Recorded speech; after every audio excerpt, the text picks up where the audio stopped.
काल संध्याकाळी मी जाताना तुम्हाला सांगितलं होता 24 तारखेला 8:30च्या कॅनल जो बाय आला होता सिल्वर रात्रीच्या 12 वाजेपर्यंत नाही, रात्रीच्या 2 वाजेपर्यंत हायवर आयमार होती.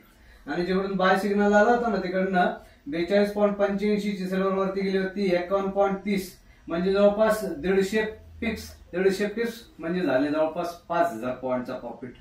ठीक आहे, 5000 पॉईंटचा प्रॉफिट ते उघडतानाच आज गॅप अप उघडलेली दिसतंय. इंडियन मार्केट जरी बंद झालं तरी पण ती इंटरनॅशनल मार्केटमध्ये रात्रीच्या 2 वाजेपर्यंत हायवर आयमार होती. दरवेळी तर रात्री 12 पण हायवर आयमार ती, काल रात्रीच्या 2 वाजेपर्यंत हायवर आयमार होती सिल्वर. आणि त्याच्या पुढचा ट्रेड आलेला आहे हे आता 6:15 साडेसहा पावणे 7च्या कॅन्डलला. आता पावणे 7च्या कॅन्डलला सिल्वरला बाय आलेला आहे, ओटीसीचा बाय आहे. आणि जस्ट चालू कॅन्डलला सिल्वरनी नवीन हाय मारला आणि जवळपास 800,000 पॉईंटची मुवमेंट या ट्रेड मध्ये झालेली. आता बरेचसे न्यूज होते आज, त्यामुळे हा ट्रेड तसं जर अवॉइड केला असतं तरी चाललं असतं, पण ट्रेड हा आलेला आहे आणि सिग्नल आलाय तर त्याच्यानंतर मोमेंटम पण आलेला आहे मार्केटला.